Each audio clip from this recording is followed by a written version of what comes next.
दोस्तों आज की स्टोरी है जब भगवान श्री कृष्ण ने कर्ण को बताया उसकी माता का नाम और यह सुनते ही कर्ण के होश उड़ गए। तो दोस्तों अगर वीडियो आपको अच्छा लगे, ठीक ठाक लगे तो भैया प्लीज़ चैनल सब्सक्राइब कर देना, शेयर भी कर देना। तो वीडियो में आगे बढ़ते हैं। भगवान कृष्ण जब कर्ण से कहते हैं, कर्ण क्या तुम नहीं जानना चाहते कि तुम्हारी माता का नाम क्या है जिसके लिए तुम जीवन भर तड़पते रहे? बताइए ना केशव, बताइए ना केशव, क्या नाम है मेरी माता का, बताइए।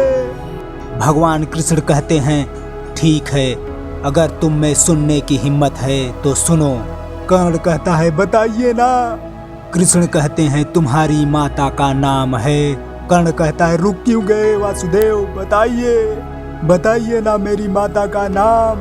कृष्ण कहते हैं कुंती, और यह सुनते ही कर्ण के होश उड़ गए।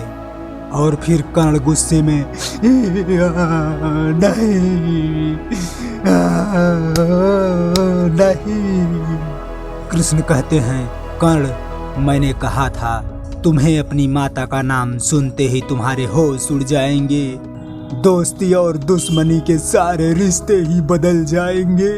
इस युद्ध की परिभाषा ही बदल जाएगी तुम्हारे लिए। अब तो तुम्हें समझ में आ ही गया होगा कि तुम्हारी माता का नाम तुम्हें बताना कितना आवश्यक था। कर्ण रोते हुए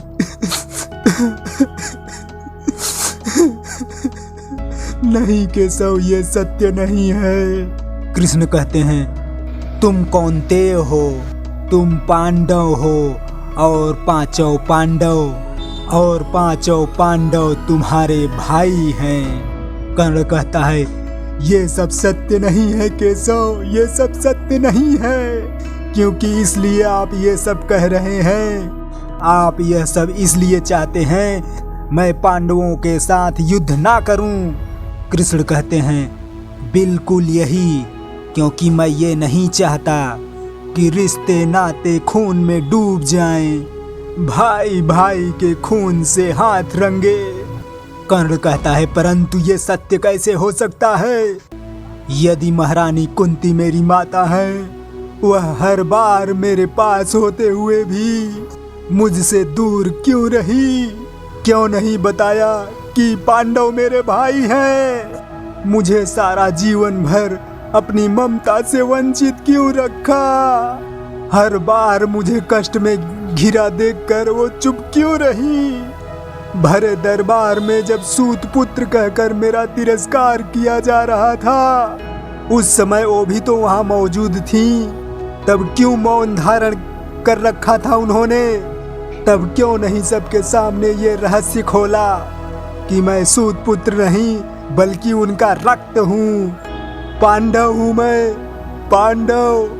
केशव, यदि मैं उनका पुत्र होता तो वो इस प्रकार चुप नहीं बैठी रहती। क्यों अपने दिल को पत्थर की मूरत बनाकर पाषाण की तरह बैठी रही? बताइए ना केशव, क्यों? कृष्ण कहते हैं मैं इसका उत्तर नहीं दे सकता। कर्ण कहता है आप उत्तर नहीं दे सकते क्योंकि इसमें कोई सच्चाई ही नहीं है, ये सब झूठ है। केशव, मैं तो समझता था कि आप मुझे पांडवों के पक्ष में करके मेरी शक्ति का लाभ उठाने आए हैं, परंतु आप मेरी शक्ति का नहीं, मेरी कमजोरी का लाभ उठाने आए हैं। मेरी माता मेरी कमजोरी है। ऐसा मत कीजिए मधुसूदन, ऐसा मत कीजिए। कह दो केशव कि ये सब झूठ है, झूठ है सब। कृष्ण कहते हैं ये सत्य है कि तुम कुंती के पुत्र हो। आज तक सबके सामने उन्होंने तुम्हें क्यों स्वीकार नहीं किया? इस प्रश्न के उत्तर देने की आज्ञा मर्यादा मुझे नहीं देती। तुम्हारे इस क्यों का उत्तर शायद तुम्हारी माता ही तुम्हें दे सकती हैं, क्योंकि मैंने तुम्हें ये सब इसलिए बताया क्योंकि युद्ध में होने वाले विनाश को मैं रोकना चाहता था, क्योंकि यह मेरा धर्म था। मैं जानता हूँ तुम मेरी बातों का विश्वास नहीं करना चाहते हो। तुम्हारी आत्मा ही तुम्हें सत्य की ज्ञान कराएगी। हाँ तो दोस्तों अब तक की वीडियो आपको कैसन लगी, ठीक ठाक लगा हो तो भैया प्लीज़ चैनल सब्सक्राइब कर देना, वीडियो को लाइक शेयर भी कर देना। वीडियो देखने के लिए धन्यवाद, थैंक यू, जय हिंद।